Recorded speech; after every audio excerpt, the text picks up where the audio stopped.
अतिशय चांगले सुशिक्षित सगळे उमेदवार दिलेत। जीत ऐसी होनी चाहिए कि जितनी बदनामी हमारी की है उतना बड़ा जीत के उनके मुंह पे तमाचा मारना है।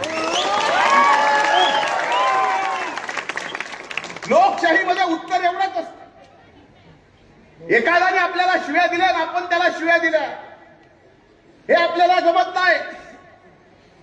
काही जण आणखीन मला शिव्या देतात। एक तर सकाळी 9 वाजता ज्यावेळेस भोंग्यात आलो माझ्यावरच, आणखी नाही म्हणलं घेऊन जा, म्हणलं तरी ऐका ना, एवढ्यात भांडण मिटो बाबा, घेऊन जा।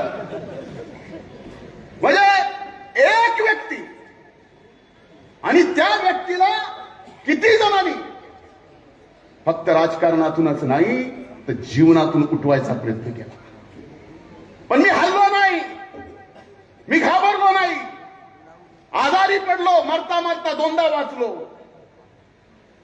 पण आताच जे पुढचं जीवन आहे ते फक्त तुमच्यासाठी, या मातीसाठी, या मातीतल्या माणसासाठी, दुसऱ्यासाठी।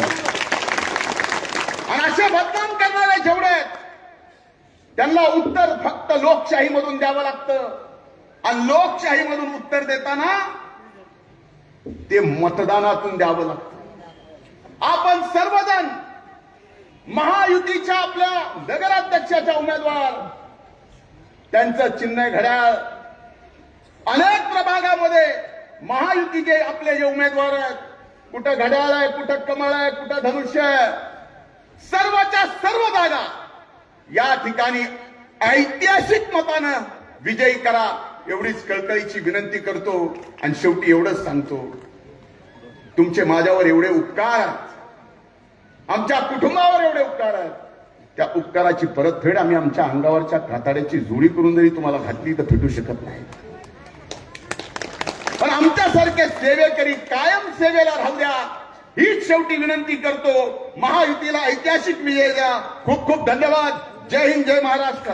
मी आदरणीय पंकजाताईला विनंती करतो की आपण आजच्या या जाहीर सभेला संबोधित करावं।